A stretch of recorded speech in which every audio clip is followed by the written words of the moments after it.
Anytime working in a yard, then there's elevations to deal with, and how do we manage, how do we move soil, how do we prep, how do we land balance. I love all of that part. Structurally, how can we make it sound so that it's going to stay where it's going to stay. And then, as much as I love that and developing the structural part, I then really enjoy as the art comes together. And one thing that I've had to relinquish is the hands-on, always doing the art part. I love that. And what I've found myself doing more is being art director. Coming in, giving the idea, expanding the idea, growing the idea as it's building out, but not being able to do it as much hands-on as I once did. I do miss that part, but I also recognize that I have very talented people working around me that can take my ideas and create that vision for me, and I just come in and tweak a little bit here, a little bit there, or let them free rein it, and there's times where they'll just take it and run with it completely on their own. So in terms of what's the favorite part, I like the entire process. I really do. Of the structural building, the land balancing, and then the art part. Probably least favorite is plumbing, hydraulics, doing those types of things.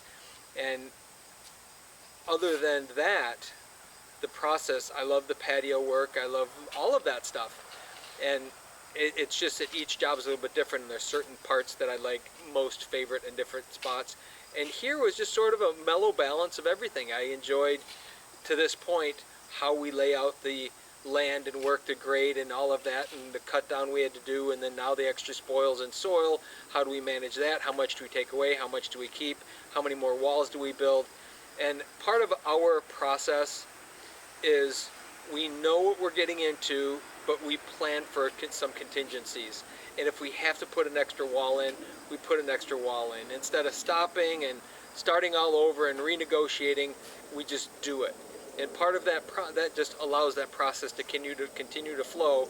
And then there's no question. We just are able to do that thing. And that's what happened here. Is as best as we could plan the grade, we dropped the pool as far as we possibly could, because we have some issues with septic tanks and we have some issues with grade elsewhere. We end up with having to put a wall on the far end of the pool. And that really doesn't do anything but help us, because that wall, we could have just piled rocks again. Instead, we built it vertically so that now we can fence the top, and we have this nice clean end of the project, and there out can be grass, and there's an easy cut point instead of a pile of rocks that requires landscaping beds, requires all those different things. This way there's a nice stop point. They can lawn from there, do whatever they want. I'll put the fence on top of the wall, and that'll really backdrop and hold the project to the house and keep it separate from the yard. So it's those details, it's the fun pieces like that that really keep me going and keep me moving and keep me excited about working on this, and then of course the next.